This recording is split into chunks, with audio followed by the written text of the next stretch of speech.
Salam sejahtera untuk kita semua.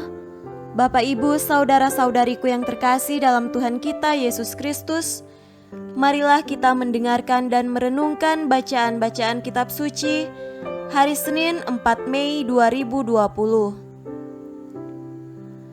Bacaan pertama dari Kisah Para Rasul pasal 11 ayat 1 sampai 18. Rasul-rasul dan saudara-saudara di Yudea mendengar bahwa bangsa-bangsa lain juga menerima firman Allah. Ketika Petrus tiba di Yerusalem, orang-orang dari golongan yang bersunat berselisih pendapat dengan dia. Kata mereka, "Engkau telah masuk ke rumah orang-orang yang tidak bersunat dan makan bersama-sama dengan mereka." Tetapi Petrus menjelaskan segala sesuatu berturut-turut. Katanya, "Aku sedang berdoa di kota Yope, tiba-tiba rohku diliputi kuasa ilahi, dan aku melihat suatu penglihatan. Suatu benda berbentuk kain lebar yang bergantung pada keempat sudutnya diturunkan dari langit sampai di depanku. Aku menatapnya, dan di dalamnya aku lihat segala jenis binatang berkaki empat, dan binatang liar, dan binatang menjalar, dan burung-burung. Lalu aku mendengar suara berkata kepadaku, 'Bangunlah, hai Petrus, sembelihlah dan makanlah.' Tetapi aku berkata, 'Tidak, Tuhan, tidak, sebab belum pernah sesuatu yang haram dan yang tidak tahir masuk ke dalam mulutku.' Akan tetapi untuk kedua kalinya, suara dari sorga berkata kepadaku, 'Apa yang dinyatakan halal oleh Allah, tidak boleh engkau nyatakan haram.' Hal itu terjadi sampai 3 kali, lalu semuanya ditarik kembali ke langit. Dan seketika itu juga, 3 orang berdiri di depan rumah di mana kami menumpang. Mereka diutus kepadaku dari Kaisarea. Lalu kata Roh kepadaku, 'Pergi bersama mereka dengan tidak bimbang.' Dan 6 saudara ini menyertai aku. Kami masuk ke dalam rumah orang itu, dan ia menceritakan kepada kami bagaimana ia melihat seorang malaikat berdiri di dalam rumahnya dan berkata kepadanya, 'Suruhlah orang ke Yope untuk menjemput Simon yang disebut Petrus. Ia akan menyampaikan suatu berita kepadamu yang akan mendatangkan keselamatan bagimu dan bagi seluruh isi rumahmu.' Dan ketika aku mulai berbicara, turunlah Roh Kudus ke atas mereka, sama seperti dahulu ke atas kita. Maka teringatlah aku akan perkataan Tuhan. Yohanes membaptis dengan air, tetapi kamu akan dibaptis dengan Roh Kudus. Jadi, jika Allah memberikan karunia-Nya kepada mereka, sama seperti kepada kita pada waktu kita mulai percaya kepada Yesus Kristus, bagaimanakah mungkin aku mencegah dia?"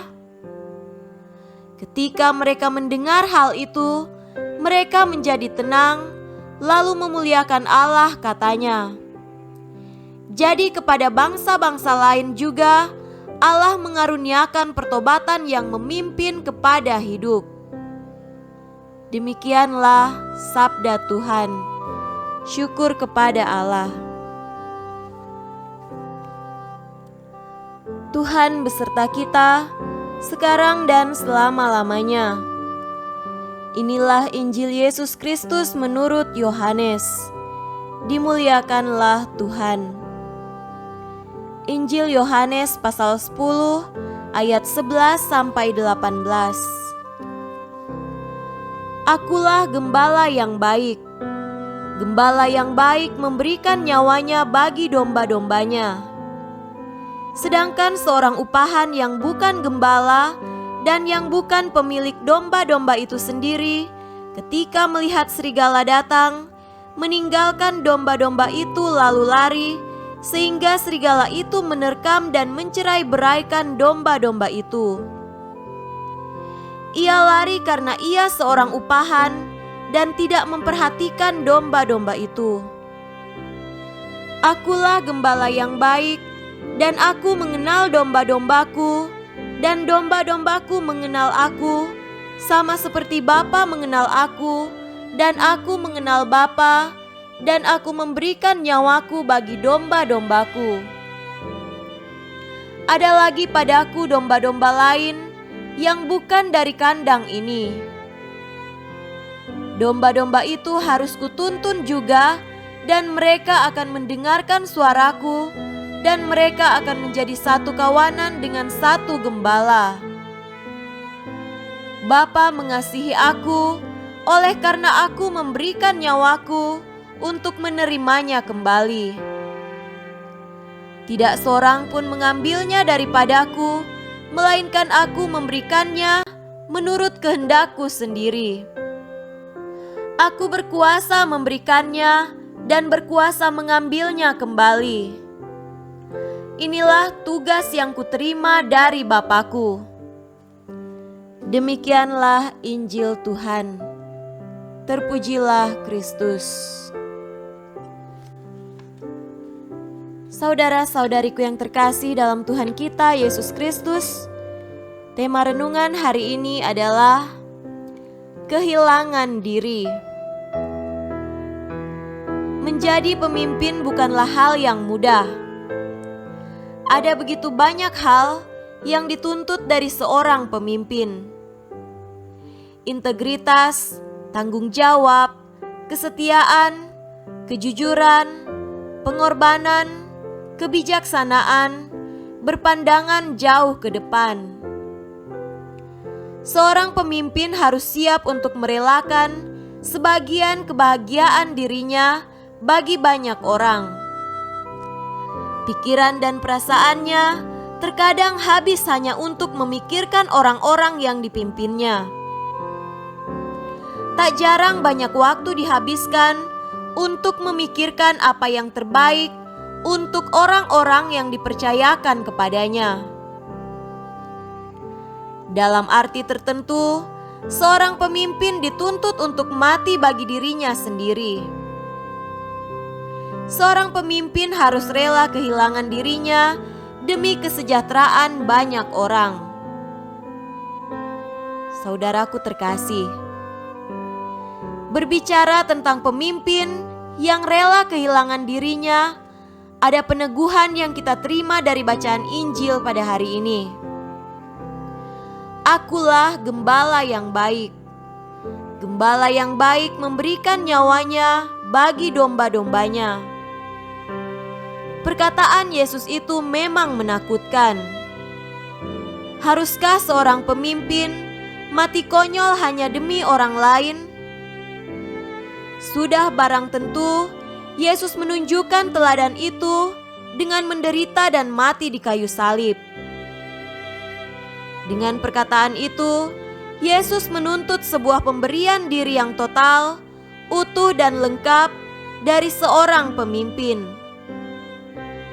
Seorang pemimpin yang sejati mengarahkan seluruh dirinya demi orang lain.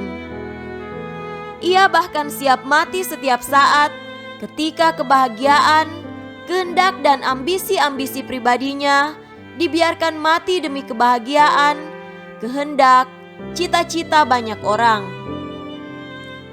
Pemimpin yang sejati rela kehilangan dirinya, mengosongkan diri agar mampu melayani sesama dengan cinta yang tulus dan total. Saudara-saudariku yang terkasih dalam Tuhan kita Yesus Kristus, kita semua adalah pemimpin, minimal pemimpin bagi diri sendiri. Oleh sebab itu, setiap saat kita diajak Yesus untuk rela kehilangan diri, mengosongkan segala keinginan dan ambisi-ambisi pribadi demi Tuhan dan sesama. Kita membiarkan kehendak Tuhan mengendalikan kita dan menjadikan kebahagiaan dan kemajuan bersama sebagai prioritas kita. Pimpinlah diri kita, atur dan kontrollah diri kita agar mampu melaksanakan tugas dan kewajiban kita dengan baik. Tuntunlah orang lain juga supaya melakukan hal yang sama. Semoga demikian. Amin.